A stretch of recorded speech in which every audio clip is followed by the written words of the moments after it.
रामपुर नाम के गांव में एक श्याम नाम का आदमी रहता था। उसकी दूसरी पत्नी गंगा, उसकी बेटी शमा और उसके पहले पत्नी की लड़की रेवती भी उसके साथ रहा करती थी। घर में सब हंसी खुशी रहा करते थे। उनके घर में गाय भैंसें बहुत थी और उनकी जिम्मेदारी गंगा पर थी। गंगा अपनी जिम्मेदारी बहुत अच्छे से निभाती थी। ऐसे ही एक दिन, अरे गंगा, आज इतना दूध बच गया। अरे वो आज कुछ ग्राहक आए ही नहीं। अच्छा, तुम इसका कुछ बना दो, नहीं तो दूध खराब हो जाएगा। जी हाँ, बना दूंगी, आप चिंता मत करो। अच्छा। ऐसे ही एक दिन गंगा की पड़ोसन सुशीला उसके साथ बातें कर रही थी। अरे गंगा, तुम्हारी बेटी शमा कितनी सुंदर दिखती है और रेवती तो उससे भी ज्यादा सुंदर दिखती है, मगर उसे किसी भी चीज का गर्व नहीं है। हाँ, वो तो है, मगर मेरी शमा ही दिखने में ज्यादा सुंदर है।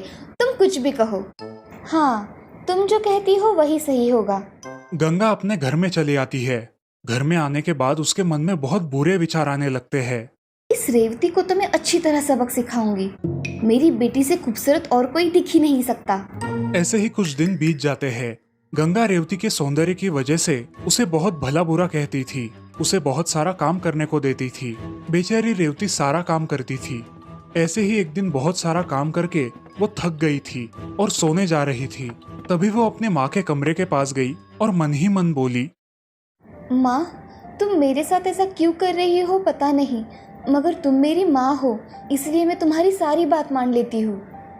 ऐसा कहकर वो वहां से निकल ही रही थी कि तभी उसकी नजर उसके पैर के पास पड़े एक सांप पर गई। वो जोर से चिल्लाई और तभी वो सांप जाकर उसकी सौतेली माँ को काट लेता है। सांप के काटते ही गंगा नींद से उठ जाती है और बहुत डर जाती है। माँ, तुम्हें सांप ने काटा है, मैंने अभी देखा है, वो वहाँ गया है। अब मैं क्या करूँ? मैं अब जिंदा नहीं बचूंगी। हे भगवान, बचा ले मुझे। ऐसा कहकर वो जोर जोर से रोने लगी। उसकी आवाज सुनकर पति श्याम और उसकी बेटी शमा भी वहां आ गई। सब लोग बहुत चिंता में डूब गए। तभी रेवती ने अपने माँ के पैर को एक कपड़े से बहुत पक्का बांध दिया और जहाँ उस सांप ने काटा था वहां अपना मुंह लगाकर खून चूसने लगी। वो खून बाहर थूककर निकालने लगी। धीरे धीरे रेवती बेहोश हो जाती है और उसी के साथ गंगा भी बेहोश हो पड़ती है। हे राम, अब मैं क्या करूं? मेरी मदद करो भगवान। ऐसा कहकर श्याम बहुत घबरा जाता है और अपने पड़ोसी मित्र रंगा के पास मदद मांगने जाता है। रंगा, मेरी पत्नी को सांप ने काट लिया है और उसके पैर को रेवती ने चूस लिया, इसलिए अब वो भी बेहोश हो गई है। मेरे साथ चलो, हम उन्हें अस्पताल लेकर जाते हैं। हाँ हाँ, चलो। रंगा और श्याम उसके घर गए और उन दोनों को उठाकर अस्पताल लेकर आए। अस्पताल में डॉक्टर ने कहा, इनको सांप ने काटा है, इनका जल्द ही इलाज करना पड़ेगा। हाँ डॉक्टर, मेरी पत्नी और बेटी दोनों को बचा लीजिए। जी। ऐसा कहकर श्याम और रंगा बाहर खड़े रहते हैं। रेवती और गंगा को अस्पताल में इलाज के लिए दाखिल कर लिया जाता है। श्याम बहुत चिंता में पड़ जाता है। ऐसे ही थोड़ी देर बाद डॉक्टर बाहर आते हैं। इनके पति कौन है और पिताजी? हाँ डॉक्टर साहब, वो मेरी लड़की है। उसने अपने माँ की जान बचाई है। हाँ, अब वो दोनों खतरे से खाली है। उस लड़की ने उनकी जान बचाई है। क्या हम उन्हें मिल सकते हैं?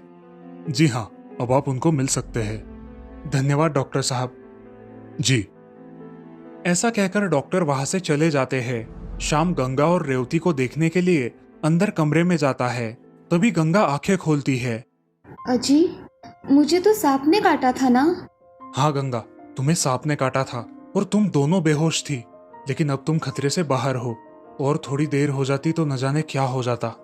कौन दोनों? तुम और रेवती। रेवती ने तुम्हारी जान बचाई है गंगा, जिसका तुम हमेशा तिरस्कार करती आई हो। मुझे माफ कर दीजिए, मुझसे मेरी बच्ची को पहचानने में बड़ी गलती हो गई। अब तुम आराम करो। तभी रेवती को भी होश आता है। होश आते ही वो अपने माँ के बारे में पूछती है। माँ कैसे है पिताजी? उसे कुछ हुआ तो नहीं ना? ये सुनकर गंगा की आंखें भर आई। वो उठकर रेवती के पास आई। मेरी बच्ची, मुझे माफ कर दो, मैंने तुम्हें बहुत भला बुरा कहा। नहीं माँ, तुम तो मेरी प्यारी माँ हो।